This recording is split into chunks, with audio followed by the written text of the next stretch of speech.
Boxing truth here. David Beneavidez would absolutely murder and make easy work of both of the Dirrell brothers. Those protected chumps can't see David Beneavidez, not even on their best night. Some of you guys in my comment section are delusional. I actually think either of those Dirrell brothers can take that type of punishment that Dirrell took this past Saturday night. Those protected chumps won't even fight David Beneavidez. Anthony Dirrell had his chance to fight Beneavidez. Pulled out mysteriously with an injury. Still no word on what the injury was, what the exact injury was. Never been revealed because it doesn't exist. There was never an injury. Anthony Dirrell pulled out because he was being protected by Al Haymon. Al Haymon knows David Beneavidez would beat the shit out of Anthony Dirrell, which is why he pulled out of that fight. Didn't want Dirrell to take an ass whooping, and Dirrell knew it. So they put in a Mayweather promoted fighter instead, a more durable guy, a guy that's a little hungrier, in Dirrell.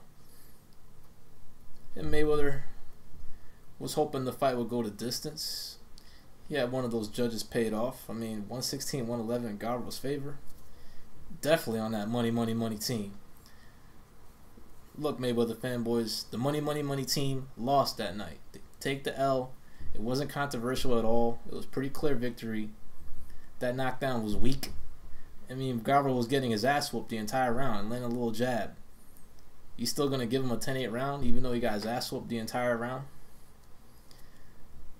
Most judges would have scored that an even round because Dirrell was dominated throughout the entire round. And Anthony Dirrell or Andre Dirrell, you really think at this stage of their careers, they're both in their mid-30s, they both have done jack shit in their careers, you really think they're going to beat a young phenom like David Beneavidez, who's only going to get better and better with each outing, fighting the type of guys that he's fighting at his age? I mean, look at the other pound-for-pound fighters at the current moment. Look what they were doing at 20 years of age. They weren't doing what Beneavidez is doing. They weren't fighting world-class, world-rated fighters, world-rated contenders like Beneavidez is doing. Terrence Crawford was fighting bombs in the ballroom. Lomachenko was in the Olympics. Andre Ward was in the Olympics. They weren't fighting world-rated contenders and challenging world titles. I don't understand. Why don't you support this guy? He's an American fighter. One of the best American talents out there. And he's not going to be a protected chump. This is a guy that has potential to be a world beater. That has the potential to be a conqueror. This kid is really something. He's real. And at 20 years old, he's already a world champion. They could do a rematch with Garfield if they really want it, if it makes sense. But there's other fights out there. There's other opponents out there. James DeGale is out there. He's food for David Beneavidez if DeGale ever recovers from his injuries. Sergio Ramirez will be a tough fight. But David Beneavidez is here to stay for a while. He's going to be a champion for a long time coming. He gives hell to anybody. Whoever comes out of the Super 6 tournament will be a very interesting fight with David Beneavidez. But those Dirrell brothers can get it if they want, but they don't want that work. Anthony Dirrell already pulled out with a bullshit injury excuse. But, you know, y'all should definitely get behind David Beneavidez, one of the best American talents out there that actually has potential to do something special, that could be on the verge of being a pound-for-pound level fighter, that can move up to light heavyweight and even be a conqueror there. There's still plenty of work to do in the super middleweight division. But Beneavidez showed me a lot in this fight against Dirrell. Give Dirrell some credit, you know, he's tough. He's a pretty damn good fighter. But he took hell to go 12 rounds with David Beneavidez that night. I mean, look at him after every passing round, breathing heavy, wincing in pain.